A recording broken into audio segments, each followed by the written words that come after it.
Hello Pioneers, today is Wednesday, October 2nd. My name is Kylie Bradshaw. And I'm Abby Curry, and this is your weekly premiere of the press.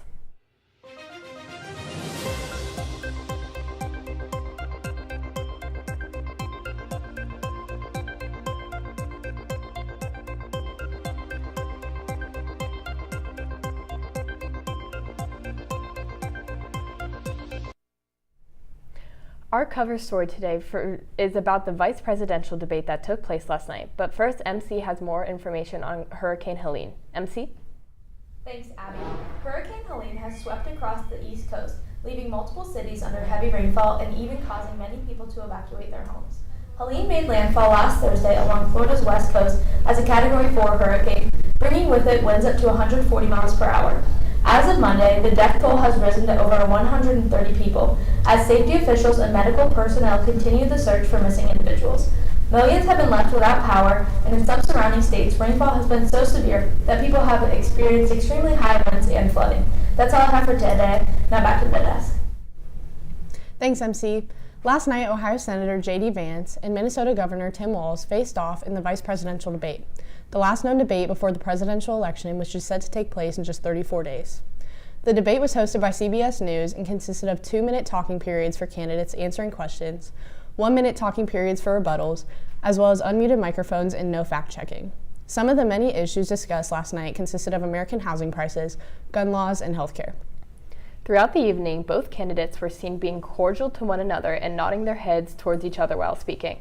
Unlike the presidential debate, the microphones used last night were unmuted, and although this may have raised some concerns to people on both sides of the aisle, Vance and Walz made sure to be respectful and very rarely interrupted each other throughout the debate.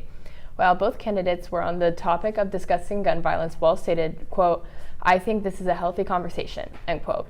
Throughout the night, both candidates were successful in discussing their ideas and policies in regards to the future of the United States. Before we jump into more national news, here's Liliana with a look in the voter drive. Liliana? Good morning, Pioneers! I am one of the officers for Social Studies Honor Society, and we are going to be hosting a voters drive October 3rd and 4th. This will be occurring Thursday and Friday during all lunch periods. You must be 18 or turning 18 by November 5th to be able to register to vote. Make sure you bring your license and the last 4 digits of your social security number to do the online version, and if you forget, we have a paper format as well.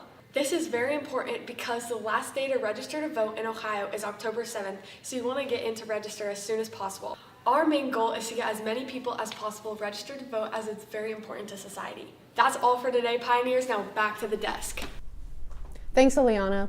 On Sunday morning, Atlanta, Georgia suffered a massive explosion after a fire broke out at a chemical plant. The plant, known as BioLab, specializes in pool and spa water care. It is unknown at this time what caused the fire. However, local fire department officials say water from the triggered sprinkler system had come in contact with various chemicals throughout the building. Around 90,000 people were ordered to shelters set in place for the surrounding areas, and thankfully no one was seriously injured. All of this comes after Hurricane Helene's wreckage along the East Coast, leaving resources and communication from local officials stretched thin.